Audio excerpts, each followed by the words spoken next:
काँग्रेससोबत गेला तेव्हा हिंदुत्व कुठे होतं? उद्धव ठाकरेंच्या रामरक्षा आंदोलनावर उदय सामंतांचा घणाघात। राज्यातील राजकीय वातावरण पुन्हा एकदा तापलेलं आहे। शिवसेना ठाकरे गटप्रमुख उद्धव ठाकरे यांनी जाहीर केलेल्या रामरक्षा आंदोलनावरून सत्ताधारी आणि विरोधकांमध्ये आरोप प्रत्यारोपांना वेग आला आहे।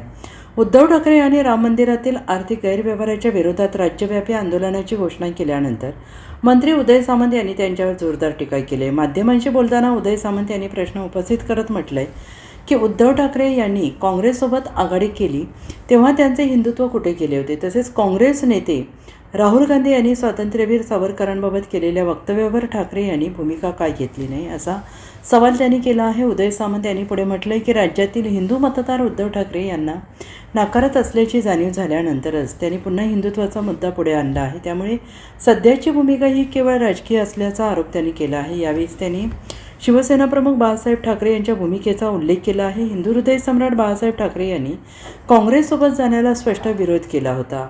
शिवसेना काँग्रेसमय होणार असेल तर मी माझं दुकान बंद करीन, अशी त्यांची भूमिका होती।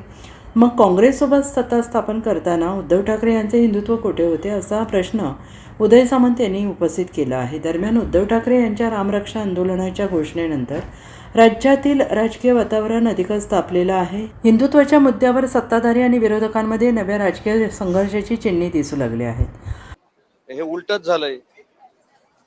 ज्या वंदनीय बाळासाहेबांनी सांगितलं की काँग्रेसमय शिवसेना जर होणार असेल तर मी माझं दुकान बंद करेन, त्या काँग्रेस बरोबर हे जाऊन बसले, त्यावेळी हिंदुत्व कुठं होतं? ज्यावेळी राहुल गांधींनी स्वातंत्र्यवीर सावरकरांवर हीन दर्जाची टीका केली त्यावेळी हिंदुत्व कुठं होते? स्वातंत्र्यवीर सावरकर हे हिंदू धर्माचे प्रणेते आहेत, पाठीराखे आहेत, समर्थक आहेत, मग त्यावेळी कुठं हिंदुत्व गेलं?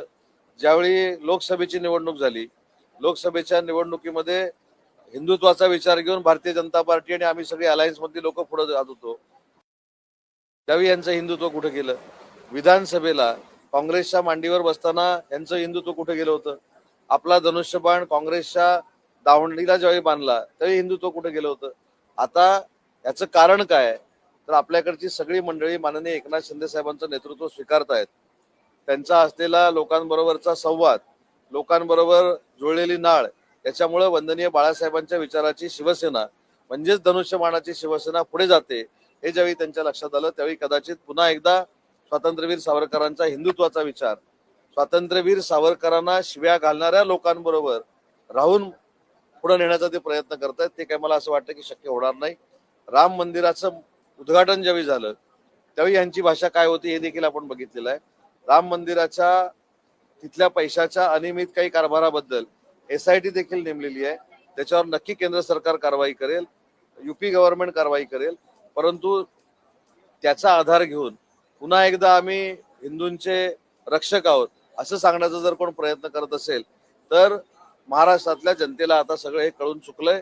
म्हणूनच आमचे 80 पैकी 60 आमदार निवडून आले आणि त्यांचे 100 पैकी 20 आमदार निवडून आले। हा मुद्दा पूर्ण होऊ दे। नाही, उशिरा असं नाही, मला असं वाटतं की सगळं आता लक्षात आल्यानंतर आपण काँग्रेस बरोबर गेल्यामुळं हिंदूचे रक्षण करते जी लोक आहेत किंवा हिंदुत्व जपणारी जी लोक आहेत किंवा ज्यांच्या नसानसामध्ये हृदयामध्ये हिंदुत्व आहेत ते आता आपल्याला नाकारायला लागले, हे लक्षात आल्यानंतर या सगळ्या गोष्टी घडतायत। Bureau report SBN Marathi, Mumbai.